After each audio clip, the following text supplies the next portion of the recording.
Welcome back to Wine and Chill, your home for all things entertainment law shenanigans and millennial adulting.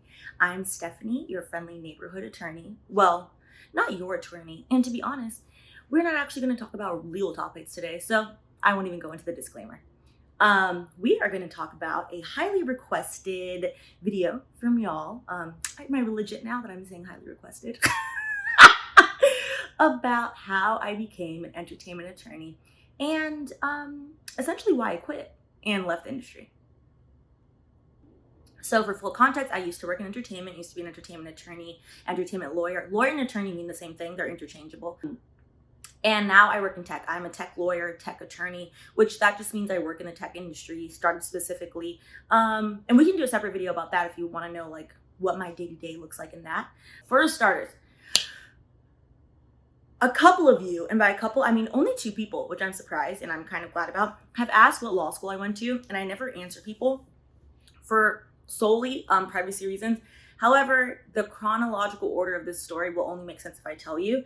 And to be honest, because I work in tech and because I am hyperly aware of what people do with other people's data, I try to keep certain things private to avoid like any potential like hijacking of my personal info or anything of that nature. However, if you've been watching the channel, you do know I owe a shit ton of money to Sally Mae. So if you decide to steal my identity, you can have fun with that and pay off my loans.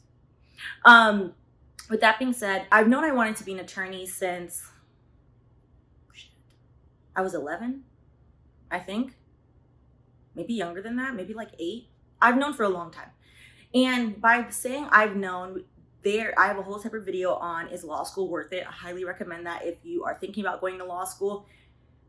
My parents encouraged me, as you know, the good Jamaican immigrants that they are, pushed me into it. And it was one of the things that I was like, oh, I think I have the skill set for this. I could be good at it. I didn't want to be a doctor at that point. And that's all you already do. Doctor, lawyer, maybe engineer. Other than that, like, don't talk to me. So hence became an attorney. So saying that to say, when I was an undergrad, I already knew that I was going to go to law school. And one of the things that my guidance counselor in undergrad told me was, hey, I went to UCF, by the way, which we'll talk about later because we're going to talk about sports. One of the things my guidance counselor told me is law school is miserable. Choose a law school in a city that you like where you can at least feel comfortable because it's going to be a very grueling 3 years. So with that, I love New Orleans. Loved New Orleans. I'm obsessed with New Orleans. It's my favorite city in the United States. I started law school at Loyola in New Orleans. Great school, highly recommend. However, I had already assessed for myself that I wanted to work in entertainment. Where I got that idea from, I have no idea. But I was like, oh, I want to work in-house. So I wanted to work at a company and I wanted to work at an entertainment company. I'm a people person. I like talking to people. I think the whole multifaceted industry of entertainment is super interesting. It affects so much of our lives, subconsciously and consciously. So that's where I wanted to work.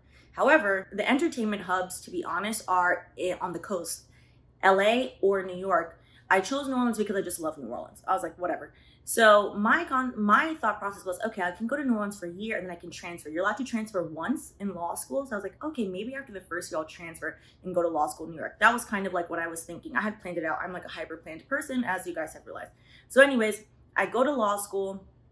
I did like very well my first year and I start applying to internships. Law school is 3 years. So after my 1L summer, it's 1L, 2L, 3L. So I started applying to internships in entertainment all in New York. And I'm like, I'm going to go, blah, blah, blah. Mind you, at this point, I had no entertainment background. In college, UCF is a Division I school. I did work for the football team for a couple semesters, doing tours for like the parents and the recruits, and kind of, walking them around the school, selling the school to them, like, etc. So that was the only. Sports, in my opinion, is a subcategory of entertainment. Sports is entertainment. That was the only, I would say, entertainment adjacent experience I had on my resume. Nothing was on there. So I applied to an internship at Bad Boy in their legal department. And people always ask, how did you get that interview? And my honest answer is, I have no idea. I have asked my boss about it. And to be honest, she doesn't even remember why she chose my resume. Because I keep in touch with all of my bosses, except for one, which we'll talk about later. She doesn't remember. I have no idea. I applied on Indeed. And I'm saying Indeed specifically because I know a lot of people, particularly with everything going on in the world as it stands today, are like, oh, Indeed, LinkedIn, wherever you're applying will show you how many applications, and it can be very discouraging. So it'll be like 500 people applied, and then they're kind of discouraged, like, why should I apply? Always apply, don't discount yourself. I think for that internship, it was showing that over like 300 people applied, and I was like, whatever. I applied, I forgot I applied. I never occurred to me that I would actually get an interview, because who would pick my resume out of a pile? I get a call from them maybe like 6 weeks later. Hi, Stephanie, this is so-and-so calling from Bad Boy Entertainment, blah, blah, blah. Can you come in for an interview? At this point, I'm in Louisiana because I go to law school in Louisiana. And I was like, oh, crap. I had full intention of transferring law schools, particularly if I got the internship. So I tell them, yes, I would love to interview. However, I'm not in New York right now. Can I do a Skype interview? This is before Zoom, back when people were using Skype to do interviews. And they're like, yeah, of course, it's fine. I tell my dad, oh, Dad, look, I got an interview with Bad Boy. Like, I'm going to do a Skype interview. He's like, Skype? Yeah, idiot. Go buy a ticket and go to New York.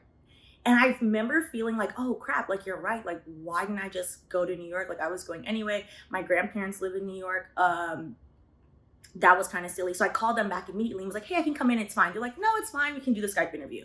So I was nervous, like, oh, crap, did I shoot myself in the foot? Whatever. And I was like, they're going to ask why I'm not in New York, because I'm pretty sure on my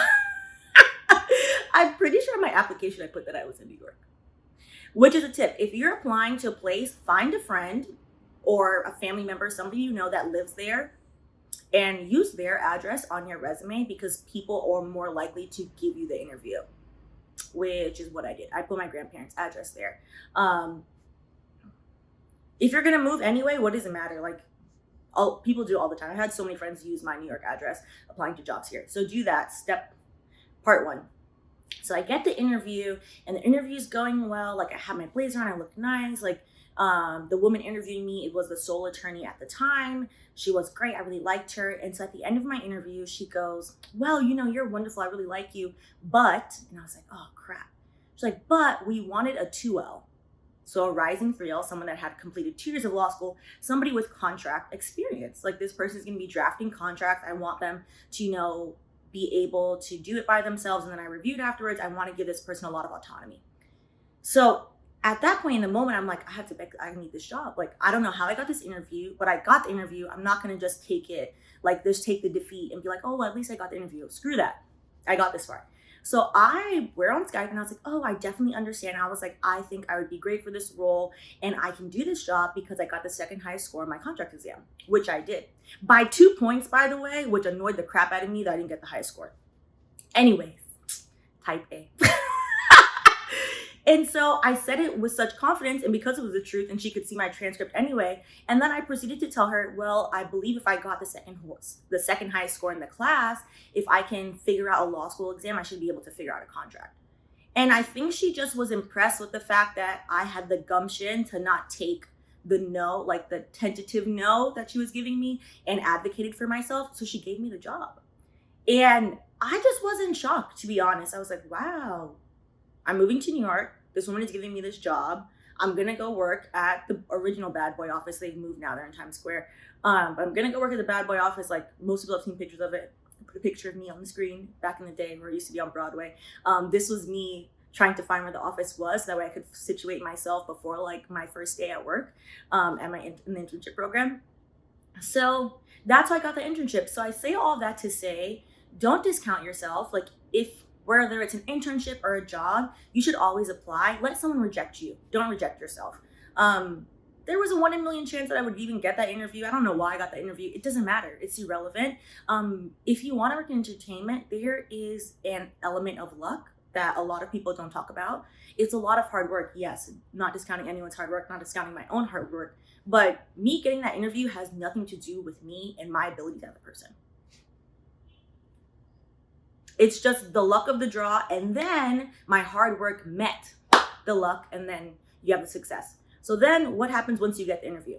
What happens once you get the internship? So I then proceed to move to New York and then transfer law schools. So my whole idea behind transferring law schools was all the internships for entertainment are in LA and in New York mostly. Okay, I wasn't going to LA. I'm an East Coast person, born in New York, grew up in Miami. had family in New York, like the rest of the Yardies. They come to New York, they realize they're cold, they moved to Miami. My grandparents never left, so they lived in New York my whole life. In Mount Vernon, for those of you that know, Mount Vernon is basically like mini Jamaica. So at that point, I'm like, okay, I need to transfer law schools, which is the reason why I'm bringing up what law school I went to. Because for what it's worth, I'm going to talk about my discussions with career services, but for what it's worth, the reason why I chose that law school specifically. So I went to Brooklyn Law School. That's where I graduated from. That's where I have my JD from. Brooklyn Law School is consistently ranked as one of the top entertainment law schools, not because of the course curriculum per se, but because Brooklyn Law School has a lot of alumni that work in entertainment and sports. And I think it's because of the type of student they attract, which is a go-getter, someone who's willing to put in the work. So the network was there. So I transferred there because I was like, okay, good. The network is here. I want to work in entertainment. I know I can reach out to alumni and at least like somewhat guilt them into coffee with me, to be honest. And yes, I have done that multiple times. If you are a law student, you need to shamelessly go on informationals with other attorneys, but make sure you have like valuable questions to ask. You can, give something in return, which is like, offering an internship or saying like, hey, I did this research on this subject. Of course, like don't waste people's time.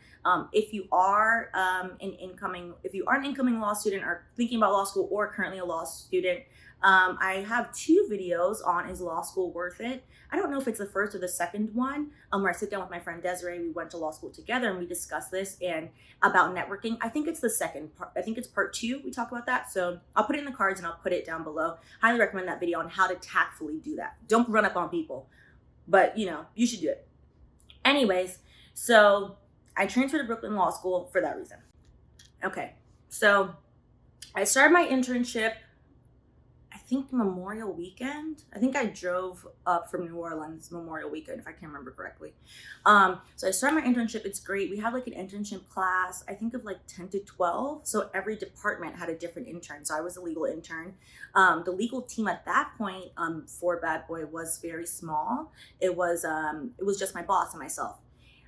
Highly recommend, no matter what area you want to go into, when you're in college, when you're in law school, when you're in your MBA program, whatever educational program, and you are interning, highly recommend you choose a team that is small because then you'll get more exposure towards work. So since it was just my boss and she was the only attorney, there was a shit ton of work to do and there was no way that she could do all of it herself. So she gave me a lot of leeway to, draft contracts. She of course would review them and gave me a lot of leeway, to be honest, to try and fail. At that point, like I had 1 year of law school experience. Like I had never actually drafted a contract, never negotiated a contract. Like I didn't have any sense for all intents and purposes, besides the fact that I was like, well, I got a really good grade on this test. So like I understand the concept.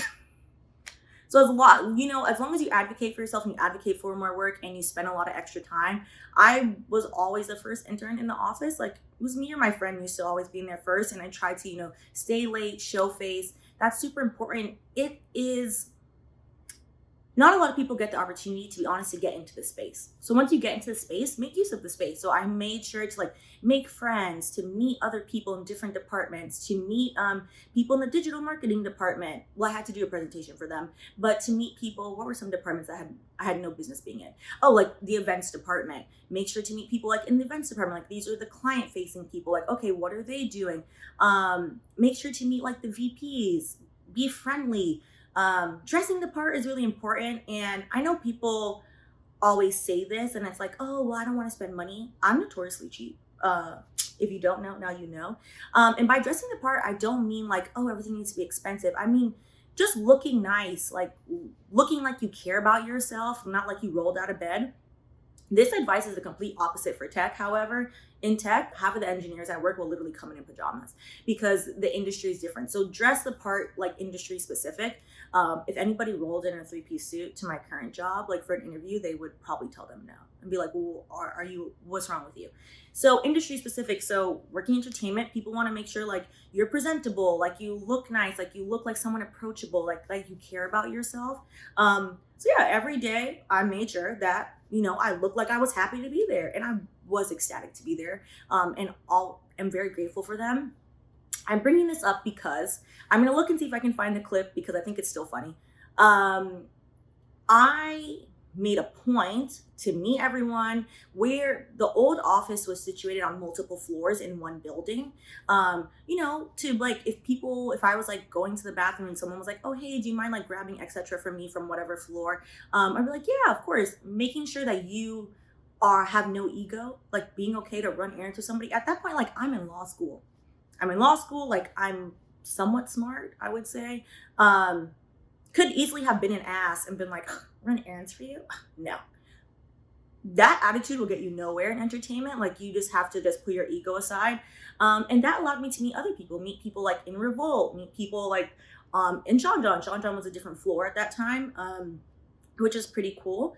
And with that, it actually led me to be the go-to intern for multiple events, which is ironic and very funny because remember, I was the legal intern, as in I'm there to, educate people about the law, like particularly like Instagram had just come out at that time, like what can we and can we not put on the Ciroc Instagram, like things like that. Help with the contract negotiation, which is like first early drafts. Like, you're an intern, like you get a lot of responsibility, but you're not owning any projects. That's not how that works.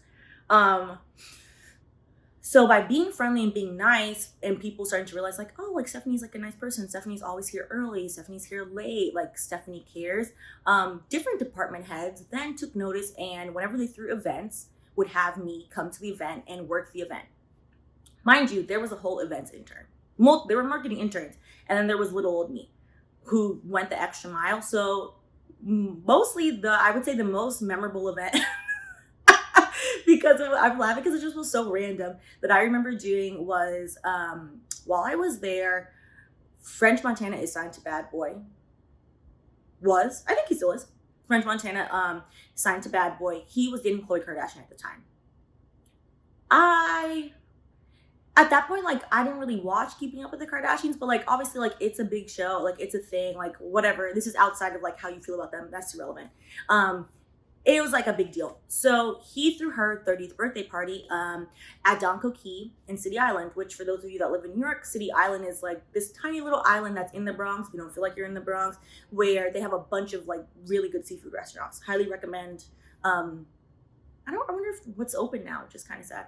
But yeah, anyways, he throws her this birthday, and he wants to throw her like this star-studded birthday. So like Diddy's invited, Cassie, so like all these people, and he like gifted her a car, whatever. So since he was our artist, the company helped with him setting up, the event. So one of the VPs was like, oh, we need an intern to work the door to check in all the guests. Okay, cool. So I'm not going to say why, because the why is irrelevant and I don't really know the why. From my understanding of how things work, because I showed face, because I always was there early, smiling, happy, going the extra mile, instead of asking any of the other interns, they were like, oh, Stephanie, do you want to come work this event?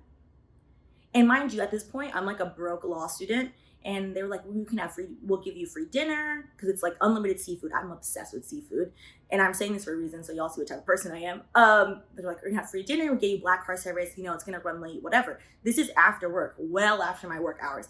And I was like, okay, yeah, cool. All I heard was, what? Free seafood dinner? Yes, sign me up to free seafood dinner. Like, I'm about to eat all this food, and I'm gonna take a to-go bag, because I am a shameless person. And that's what I did, and I have no regrets about it.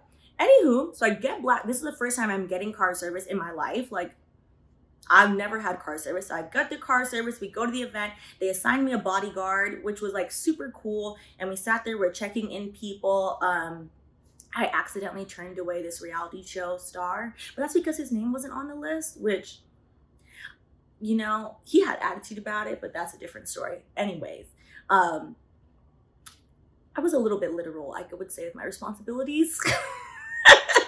Anyways, it was like a good time. And then I did like a couple other events for them while I was working. With that being said, I wouldn't have gotten those opportunities if I didn't go the extra mile. Entertainment is all about relationship building. So I built those relationships, and people realized like, oh yeah, Stephanie is, at that point, I wasn't a lawyer. I was an intern. I was in law school. Like Stephanie eventually be a lawyer. Like, she'll look like she's on the up and up, like she's doing well, whatever. So it went really well. So that was the summer after my 1L year going into 2L year. Now, why I bring up career services. If you are in law school currently, going to law school, thinking about law school, career services, and I'm just going to speak to my experience with my career services. sometimes has a very traditional view on how a law student's career should go, which is they want you to work either in public service, and sadly they push a lot of Black and brown students towards public service, which I think is problematic, or they want you to work at a law firm. They will never push you towards in-house. It's very hard to get a job in-house out of law school. When you work for a company, that's what in-house is. I wanted to work in entertainment, I wanted to work in-house. That was not something that they thought was feasible. Jokes on them. But at the time, we had a few choice words, me in the career services department, because they wanted me to get a different internship the following semester after I interned at Bad Boy. And I told them, no, these people have said I've done a great job. They want me to intern there another semester, and that's what I'm gonna do. To which the point career services basically told me no, I wasn't allowed to. And I just kept pushing back, like, honey, do you see my bill to the school? Like, I'm gonna do what I wanna do. Like, it's my career. Rightfully or wrongfully, and they're looking back now, literally almost 5 years later, literally like 7 years later, looking back now, I get it. I understand like why they kept trying to tell me like you need to do other things. Like they like really wanted me to do a federal judicial internship because it was prestigious. I did it. I had the grades to do it. To be honest, my judge was wonderful. However, it just wasn't for me, and I already knew that. My advice, my suggestion, in my opinion, and what I did, and I think what other people should do, advocate for yourself. At the end of the day, it's your career and it's going to be your career. And while people, including me, can give you all the advice till we're blue in the face, you know what you want to do best. Like nobody knows you better than you. So if you don't want to do something, don't do it. So with that being said, career services really wanted me to work in a law firm. They're like, look, you can do it. Like, you have all this experience, like it looks great, because I continued to work in-house and I just refused to do it. And to this day, I haven't done it, and I have no interest in it, to be honest. I think it's safe to say I have decent people skills. I like talking to people. I don't want to waste away in a law firm. And to be honest, like attorneys aren't known for their kindness or known for it sounds so bad. Attorneys aren't known for like, being jovial ass people to be around. Like I don't want to work with a bunch of other attorneys all day every day.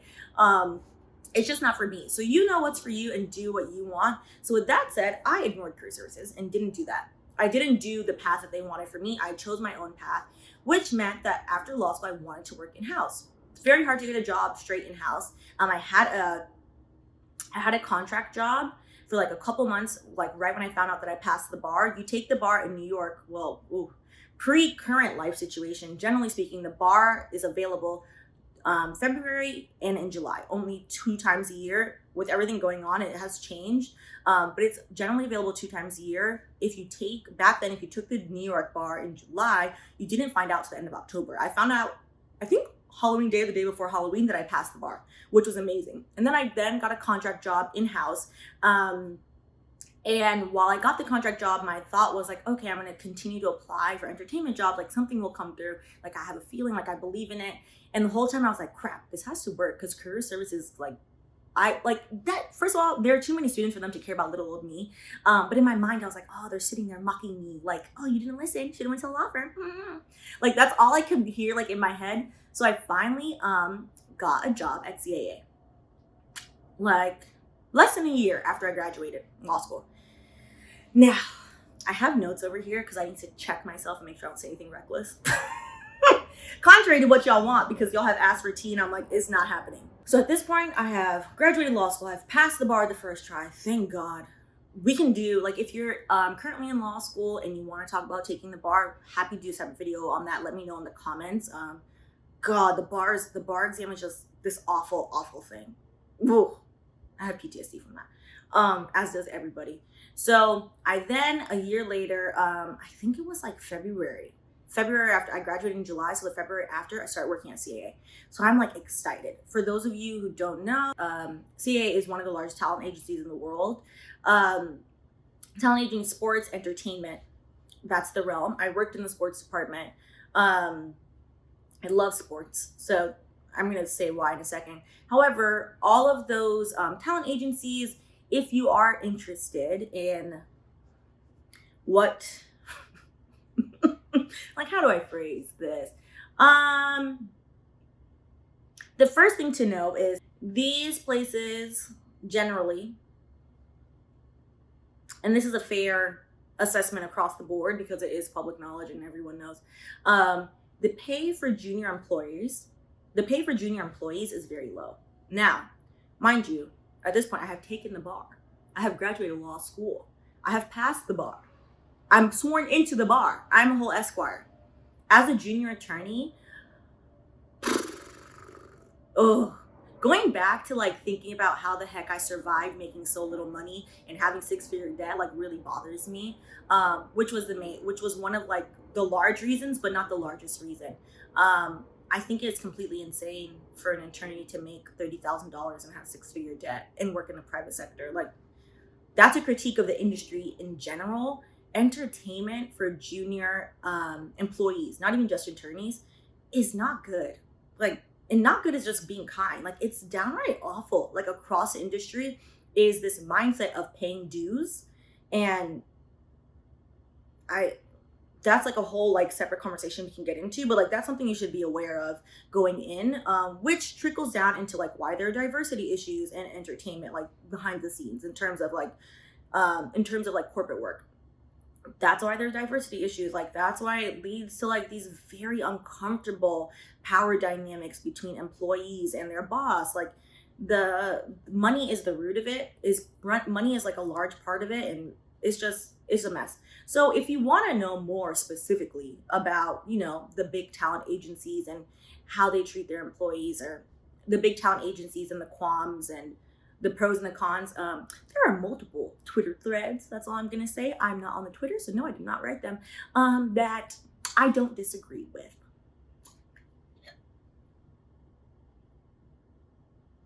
That's all I'm going to say about that. It's not, that situation. Oh, I'm trying to figure out how to talk around.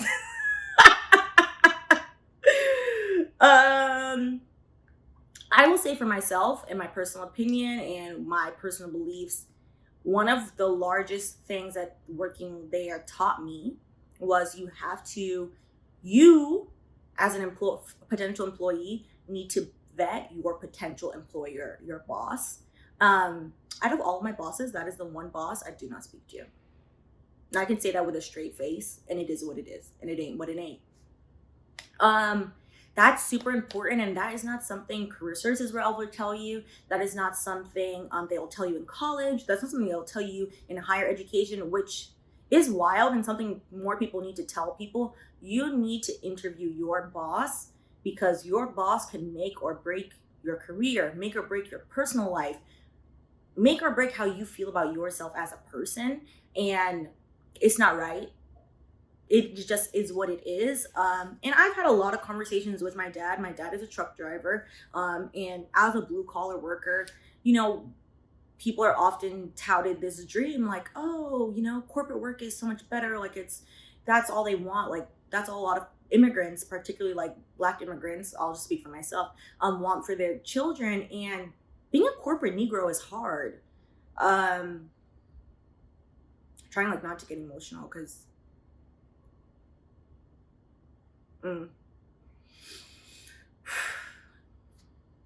I wouldn't go back to that place. That's all I'm gonna say. Yeah. It's hard to work a blue collar job, so not discounting the privilege that I have to say that being a corporate Negro is hard, and I'm gonna say just like that too, because it is what it is, and there are studies and studies and studies on that. But it is uncomfortable being the only. It is highly uncomfortable, and more uncomfortable than I thought it would be, having like gone to law school where I've sat in classes of 100 people and I was the only Black person, which was flabbergasting to me. I'm like, what the heck? Like, we're in 2014. Like, what is happening? There is an insidious nature to corporate work that people do not talk about, and there are wonderful books by women like Minda Hart, that just talk about, like, specifically for Black women and Black people, how to make it through corporate work. And corporate work in entertainment is corporate work on steroids. Like, the hours are super long, the pay is not great when you're a junior employee. It will eat away at you, which is one of the big reasons why I just didn't want to do it anymore. Which I'll get into that in a second. So back to a happier point. That got dark. One of the good things when you're networking, and one of the things to keep in mind, I used to take on private clients, which I've said this like multiple times throughout like the videos. I don't take on private clients anymore, which is why like sometimes like when people like are trying to get free legal advice, like if someone is giving you free legal advice, particularly on the internet, like they're probably like not worth 2 cents. Like no one is going to open themselves up to that type of liability, first of all. And second of all, always retain a good attorney. I did used to take on private clients, and how I got those private clients was because I did a great job, like when I worked at Bad Boy, when I worked at CAA, and people were like, oh, hey, I have this friend that's like an up and coming artist, can you help them? Or I have this friend that like, you know, is negotiating against like such and such record label, can you help them with this? And it was great.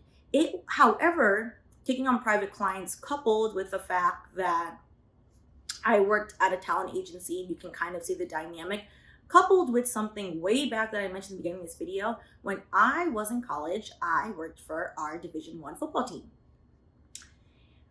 And this will end up being a rant, so I'm like, I'll make sure to keep this short. However, most of you know, if like you follow sports at all, in the US, they do not pay any of these college athletes, even though these college athletes make these universities hundreds of millions of dollars.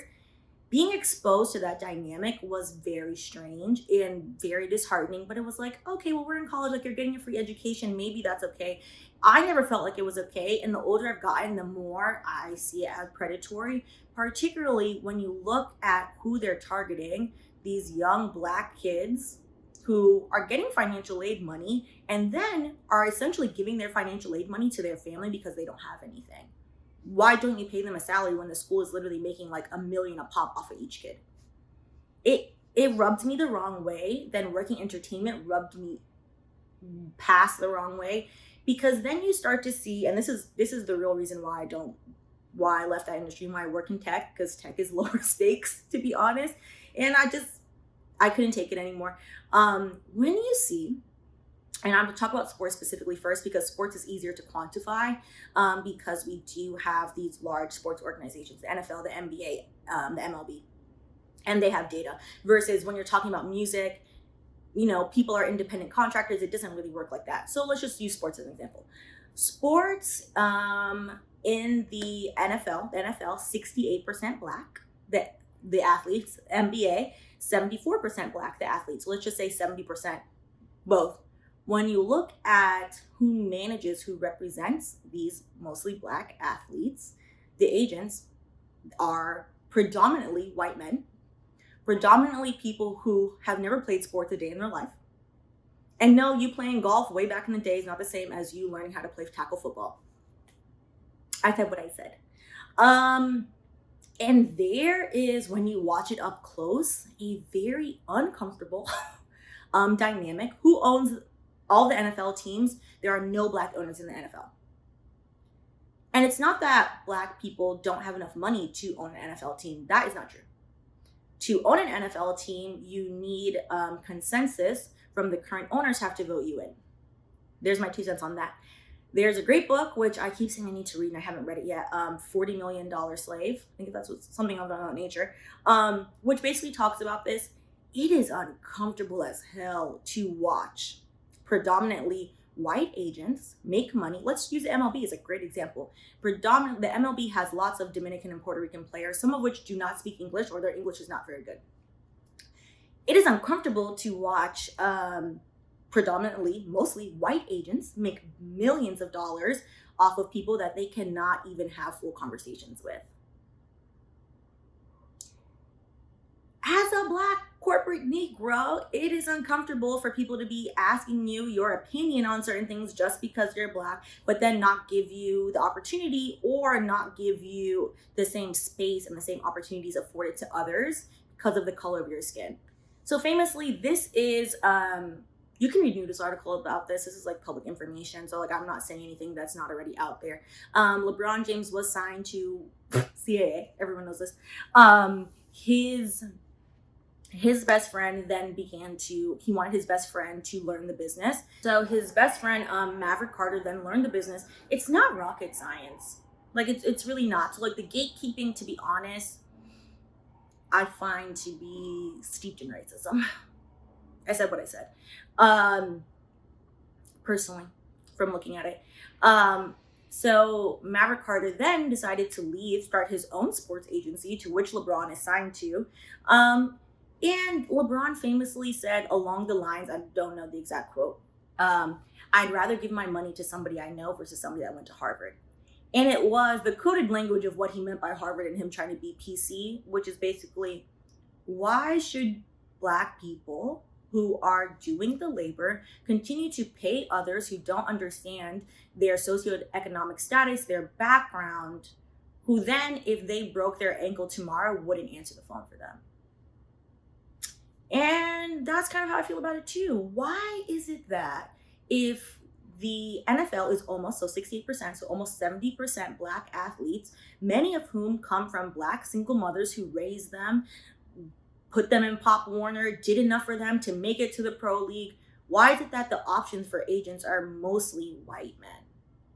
A single Black woman put you there. Like, why are there not more Black women sports agents? And it's not for lack of trying, because I have looked it up and I used to formerly be kind of curious about that. And there are a few Black female sports agents who have made it to the high ranks and have done very well. And by a few, I mean like less than 10. And are they're very vocal about this, which is awesome. That to me, I find problematic. So that's sports. Let's look at music. Why is it that there are some cringy videos out on the interwebs of, I think it was, of Bobby, I think they're of Bobby Shmurda before he was arrested and incarcerated, of him like basically like performing his music to like record label execs, and it's a sea full of middle-aged white people and then him like dancing around. And it's uncomfortable for me to watch. I find it uncomfortable that we have to shuck and jive, and why? Like, ugh, it makes me feel gross. I don't like it. I don't like it. I don't want to be around it. Like, it's why, and I'm saying why, I know why, so I don't even, it's a rhetorical why, but why are Black people constantly supposed to be the talent, supposed to trust everyone else to do what's in their best interest, have people oftentimes take advantage of them just to end up penniless?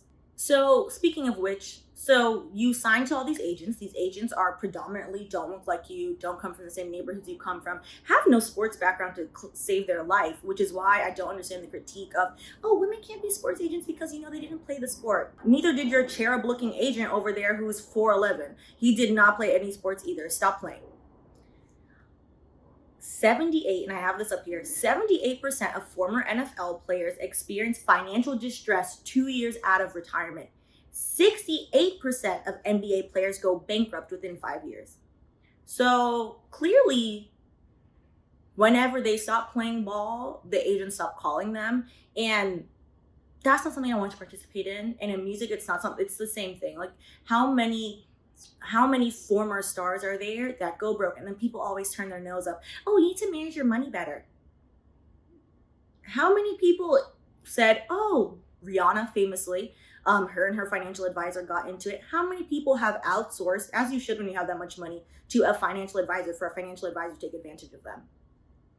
The whole system is very uncomfortable to me. Talking about it, I find to be uncomfortable. I don't want to participate in it, which the other side to that is people saying like, oh, but Stephanie, like, you know, all of this, like, you can be helpful. I'm hoping like this can be helpful, can reach more people. I believe in preventative care. So this will prevent, hopefully, people from making these decisions. You know, ask the questions, like, find somebody reputable, find a reputable attorney, find a reputable accountant. That's how I feel about it. With that being said, the question is always like, oh, would you ever go back? I don't think I would ever take on private clients again.